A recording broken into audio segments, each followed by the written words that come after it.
this is learning the Halloween Oracle, and this card is Forgiveness, reducing the burden. So my first impressions are, basically it's a hand holding a white rose. The white rose seems to have a little leaf in the center there, and the hand seems to have, like, I would say that's sort of the light of the universe on the fingers and the hand there. I'm not sure. Behind the hand, there's this sort of explosion of light, and when you look closely, you can see veins of leaves in the sort of the shape of a leaf. So what hands sort of symbolize to me is action, is making something, is interacting with the world, doing something for yourself. The white rose is sort of, you know, the whole light and purity that goes along with white, but also new starts and remembrance.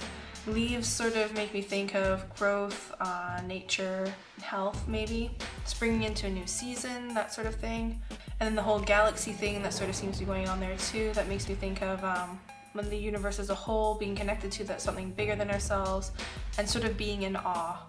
Right off the bat, this white rose sort of reminds me of the white roses. We also had red roses. There's a white and red rose flower arrangement that was on my dad's coffin at the viewing that we had before his funeral.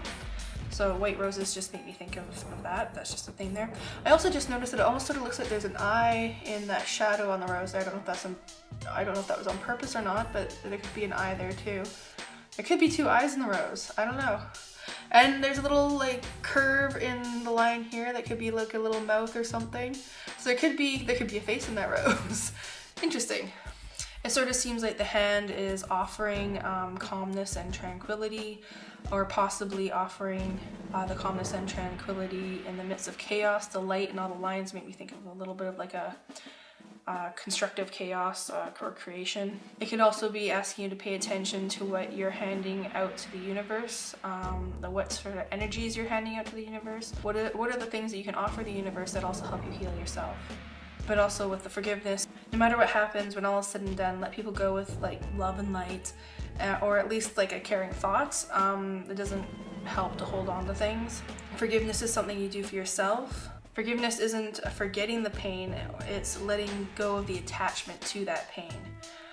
It's stopping the reliving and feeding of that hurt that you felt, whatever that might be, whether it was betrayal or whatever the case might be. It's just letting go of the hurt that somebody else caused you. It's not forgetting what they did, it's just letting go of your attachment to what they did or what happened. Anyways, let's see what the book has to say. So forgiveness, reducing the burden. The little poem is, a wrong is done, consequences you cannot deny, but to hold a grudge is to drink poison and think that the other person will die. Being a cold season festival, Halloween is the perfect time to pause and think about how things actually are in our lives, and what heavy burdens we do not wish to carry through these harder, leaner times.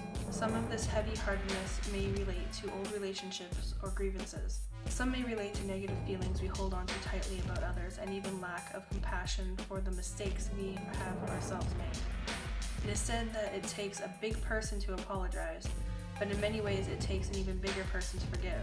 When we hold grudges, the negative energy is incredibly toxic. It's like drinking poison and expecting the other unforgiven person to die.